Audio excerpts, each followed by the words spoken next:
অকণমান হকাহৰ খবৰ শিলখাকুত বৰ্তমানে বসবাস কৰি থকা লোকৰ বাবে কিয়নো 10 দিনলৈ বন্ধ থাকিব শিলখাকুৰ উচ্ছেদিত উন্নয়ন সমিতিক জনালে মুখ্যমন্ত্ৰীয়ে শিলখাকুত চতুৰ্থ দিনাও চলিল উচ্ছেদ অভিযান দীপৰ বিলতো এবাৰ শিলখাকু নহয় দীপৰ বিলত চলিব উচ্ছেদ অভিযান সাৱধান দীপৰ বিলত যদি বাস কৰে আপুনি দুই মন্ত্ৰীয়ে পৰিদৰ্শন কৰিলে দীপৰ বিল আগন্তুক 10 দিনলৈ শিলখাকুত বন্ধ থাকিব উচ্ছেদ অভিযান মুখ্যমন্ত্ৰী সাক্ষাতৰ পাছত এই কথা জনালে উচ্ছেদিত উন্নয়ন সমিতিৰ প্ৰতিনিধিক ইপিনে আজি চতুৰ্থ দিনাও শিলখাকুত চলিল উচ্ছেদ অভিযান জিঞ্জাৰ হোটেল আৰু অমিয় কুমাৰ দাস প্ৰতিষ্ঠান খালি কৰাৰ বাবে ইতিমধ্যে নিৰ্দেশ দিছে মুখ্যমন্ত্ৰীয়ে গতিকে জিঞ্জাৰ হোটেল গুছি যাব লাগিব শিলখাকুৰ পৰা শ আৰক্ষীৰ উপস্থিতিত প্ৰশাসনে চলাইছে উচ্ছেদ অভিযান শিলখাকুৰ 1200 বিঘা ভূমি উচ্ছেদ মুক্ত কৰি 400 বিঘা ভূমিত বিশাল পুখুৰী নিৰ্মাণৰ প্ৰকল্প গ্ৰহণ কৰিছে চৰকাৰে আনহাতে শিলখাকুৰ পাছত এবাৰ দীপৰ বিল উদ্ধাৰৰ লক্ষ্য চৰকাৰৰ দীপৰ বিলৰ কেইবাটাও স্থান পৰিদৰ্শন কৰে দুই মন্ত্ৰী জয়ন্ত মল্ল বৰুৱা আৰু পীযুষ হাজৰিকাই কেইবাটাও বিভাগৰ বিষয়ববীয়াক লৈ দীপৰ বিল পৰিদৰ্শন কৰে দুইগৰাকী মন্ত্ৰীয়ে দীপৰ বিলক পুনৰুজ্জীৱিত কৰি মহানগৰীৰ পাৰিপাৰ্শ্বিকতা ৰক্ষাৰ লগতে বান সমস্যা সমাধানৰ পৰিকল্পনা কৰিছে চৰকাৰে গতিকে দীপৰ বিলত আমি দেখিছো কনভয় মন্ত্ৰী পীযুষ হাজৰিকা আৰু জয়ন্ত মল্ল বৰুৱাই পৰিদৰ্শন কৰিছে এই দীপৰ বিল গতিকে দীপৰ বিলতো এবাৰ উচ্ছেদ হ'ব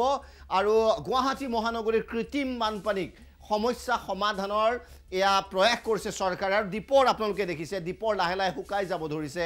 দীপৰত এক সময়ত যথেষ্ট পৰিভ্ৰমী চৰাই আহিছিল বিদেশী চৰাই আহিছিল এতিয়া চৰাই প্ৰায় নোহোৱাৰ নিচিনা যথেষ্ট অতিক্ৰমণ হৈছে দীপৰ বিলত গতিকে এতিয়া সেই দখলদাৰীসকলক তাৰ পৰা খেদি পঠিওৱাৰ চিন্তা চৰ্চা কৰিছে চৰকাৰে এই সন্দৰ্ভত মন্তব্য দেখুৱাইছো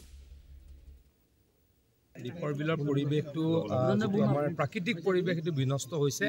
কাৰণ দীপৰ বিলখন লেতেৰা হৈ গৈ আছে মাননীয় মুখ্যমন্ত্ৰী ডাঙৰীয়াই আমাক মোক জয়ন্ত মল্ল বৰুৱা ডাঙৰীয়াক নাৰায়ণ ডেকা ডাঙৰীয়াক আমাৰ ৰমেন কলিতা ডাঙৰীয়াক ইয়ালৈকে আহি সৰজমিন তদন্ত কৰিবলৈকে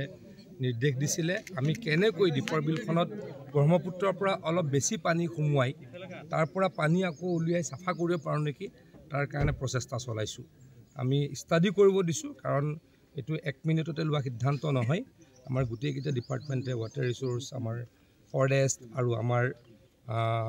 টুৰিজিম গোটেইকেইটা ডিপাৰ্টমেণ্টে একেলগে কামটো কৰিব জিএমডিএ সকলোৱে একেলগে কামটো কৰিব অনাগত সময়ত যাতে আমি দীপৰ বিলখনক প্ৰাকৃতিকভাৱে ৰক্ষা কৰিব পাৰোঁ তাৰ কাৰণে চেষ্টা কৰিম আমাৰ মাননীয় মুখ্যমন্ত্ৰী মহোদয়ৰ নিৰ্দেশক্ৰমে আজি মই দীপৰ বিললৈ আহিছিলোঁ দীপৰ বিলৰ এটা হ'ল যে দীপৰ বিলৰ সৌন্দৰ্যবৰ্ধন পৰিৱেশ মুক্ত কৰা বা দূষিত অৱস্থাৰ পৰা কেনেকৈ শোধন কৰিব পাৰি এই কথাখিনি আমাৰ অত্যন্ত গুৰুত্বপূৰ্ণ তাৰ লগে লগে দীপৰ বিলত যেহেতু বাৰিষাৰ সময়ত ব্ৰহ্মপুত্ৰৰ পৰা পানী সোমায় এই পানীটো আমি অলপ বেছিকৈ সোমাই দি এই গোটেই দীপৰ বিলৰ যিটো প্ৰদূষণ হৈ আছে এই প্ৰদূষণটোক চাফ কৰিব পৰা যায় নেকি তেনেকুৱা ধৰণৰ এটা চিন্তা চৰ্চাৰে আমি water resource department tourism department আৰু ফৰেষ্ট ডিপাৰ্টমেণ্টে জইণ্টলি আমি ছাৰ্ভে কৰিছোঁ আৰু ছাৰ্ভে কৰি আমি এটা পৰিকল্পনা কৰিব বিচাৰিছোঁ যে অহা বাৰিষাৰ সময়ত আমি কেনেকুৱা ধৰণৰ মিজাৰ ল'ব লাগে এইটো এটা পৰিকল্পনা সাময়িক পৰিব তাৰ লগে লগে দীপৰ বিলক লৈ কাৰণ দীপৰ বিল এটা বিশ্ব ঐতিহ্য ক্ষেত্ৰৰ দৰে ইয়াক যদি আমি আগবঢ়াই নিব পাৰোঁ ইয়াত পৰ্যটনৰ সম্ভাৱনা আছে তাৰ লগে লগে জৈৱ বৈচিত্ৰ্যও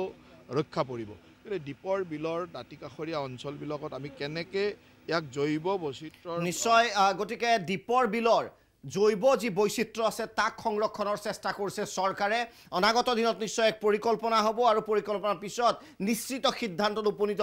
হ'ব পৰা যাব যে দীপৰক পুনৰ আগৰ ৰূপত আনিবলৈ কি ব্যৱস্থা গ্ৰহণ কৰা হ'ব